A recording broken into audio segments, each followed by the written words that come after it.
হাসনাত আব্দুল্লাহর মতো সমন্বয়করা এখন বড় বড় কথা বলে। বেশি লাফাইও না, বেশি লাফাইতে গেলে ওই হাসিনার মতো দেশ ছেড়ে পালাতে হবে। লুবি হাসান আব্দুল্লাহর মতো, হাসনাত আব্দুল্লাহর মতো সমন্বয়করা এখন বড় বড় কথা বলে।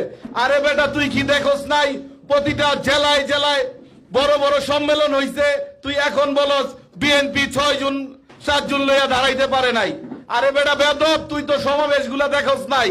তোর সমাবেশগুলা তোরা যেই হাসিনার বেদাত্তা তুই তা প্রমাণ করছস ওই তোর বক্তব্যের মধ্যে। এত বেশি বাড়াবাড়ি করিস না।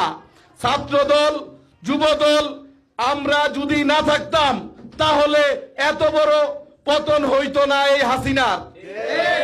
আমাদের নারায়ণগঞ্জ মহানগর যুবদল, ছাত্রদল যে পরিমাণ প্রতিটা কর্মী রাস্তায় পড়েছে, তারপর জেলের মধ্যে ছিল, একটা সমন্বয় বলতে পারবো, একটা সমন্বয় বলতে পারবো জেল খাটছে?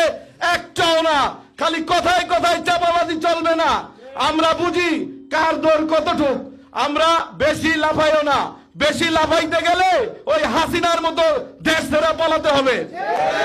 আর নতুন নতুন দেখতেছি একজন এমপি নমিনেশন চায়।